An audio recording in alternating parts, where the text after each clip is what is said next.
Katya froze at the kitchen window, not believing her eyes. The man she had just seen leaving the expensive premium fitness club was an exact copy of her father-in-law Mikhail Sergeyevich. The same man who had suffered a severe stroke 3 years ago and had since been considered a second-group disabled person. The same man for whose sake she and Denis had denied themselves everything, allocating 40,000 rubles from the family budget every month for medicine, a nurse, and special nutrition. But the man she had seen walked with a firm, confident gait, without any signs of paralysis on the left side of his body, which her father-in-law had so often complained about. He was wearing an expensive sports uniform and holding a stylish training bag. It can't be him, flashed through Katya's mind. She rubbed her eyes and looked out the window again, but the man had already disappeared around the corner. She had been tormented by doubts all evening. At dinner, Denis talked about work, and she nodded automatically, thinking about what she had seen during the day.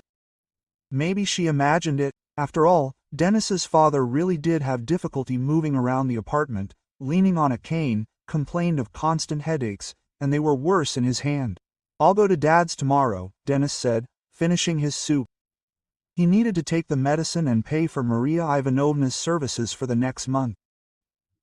Maria Ivanovna, their nurse, a nice elderly woman who came to her father-in-law 3 times a week, helped with cleaning and cooking.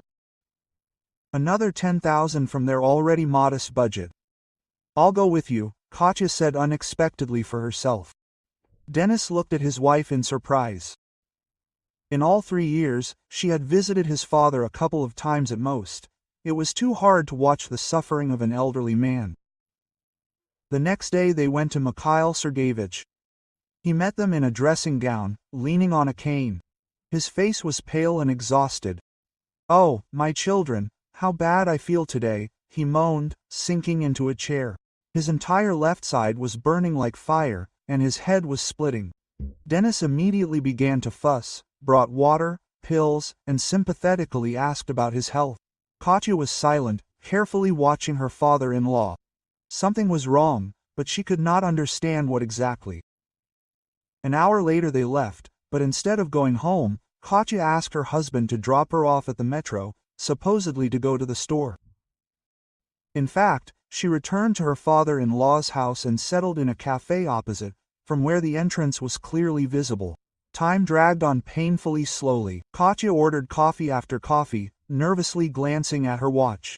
At 6:30 in the evening, Mikhail Sergeyevich came out of the entrance. He did not have a cane in his hands. He walked quickly and confidently. He was wearing an elegant suit, not the housecoat in which he received them in the morning. Katya's heart began to pound. She quickly undressed and went outside, trying to keep her distance. Her father-in-law walked to the bus stop and got on a minibus. Katya managed to jump on the same minibus through the back door. Mikhail Sergeyevich got out in the city center, near an office building. Katya watched him enter the building, and after a while she saw a light in the windows on the 4th floor. The glass plate at the entrance read, "Private Detective Agency Truth." The next few days turned into a real nightmare for Katya. She could neither eat nor sleep, could not look her husband in the eye, who continued to take care of his father. Every time Denis talked about the need to buy another expensive medicine or pay for some procedure, Katya's insides turned over. She began her own investigation. Taking a day off from work, she spent several days observing her father-in-law. The picture was becoming increasingly depressing. Mikhail Sergeyevich worked as a private detective, and quite successfully, judging by his expensive clothes and accessories. In the evenings, he dated an elegant woman of about 50. Together they went to restaurants and theaters. Katya took several photos on her phone. In them, her father-in-law looked like an absolutely healthy person. No signs of disability or consequences of a stroke. There was only one question: how to tell Denis about this. The opportunity presented itself the following week. Denis was going to go to his father with another batch of medications. "No need," Katya said quietly. "What is not needed?" "Medicine. Your father does not need medication. Quote, Dennis frowned. What are you talking about? Katya took out her phone and showed the photos. At first, Dennis did not understand what he was seeing, then his face turned pale. This can't be true, he whispered.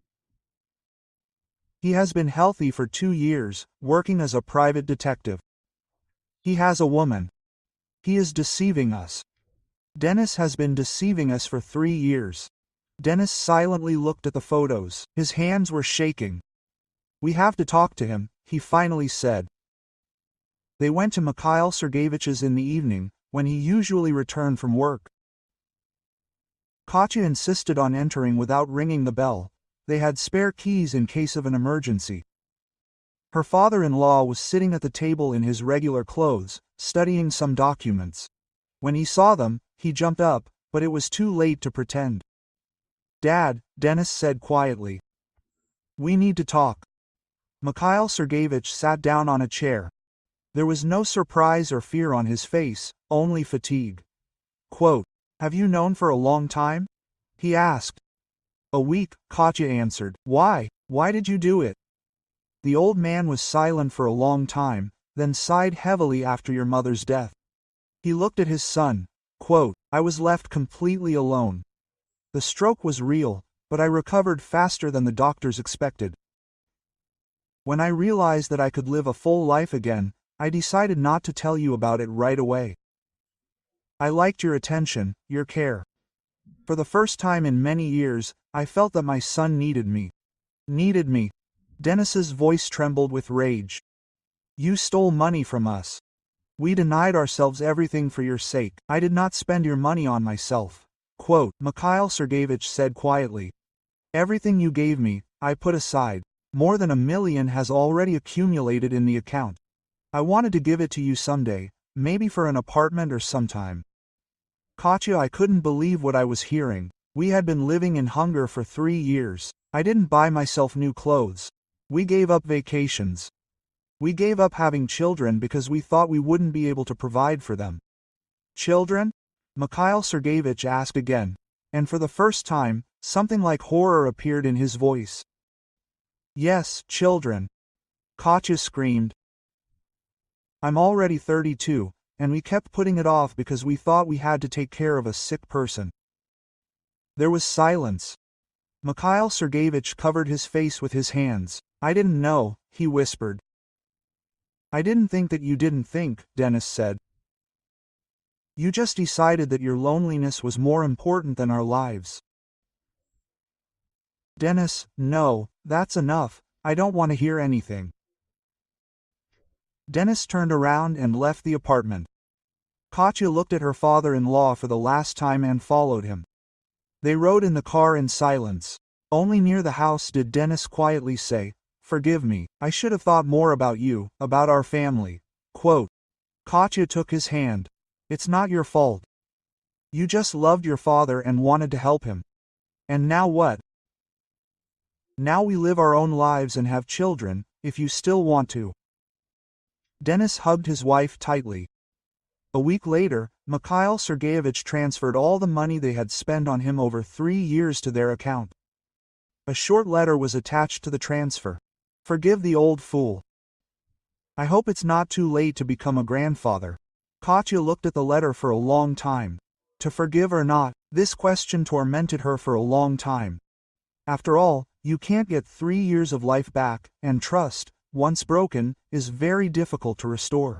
But 6 months later, having learned about the pregnancy, she suddenly realized that life is too short to waste it on grievances, even such serious ones.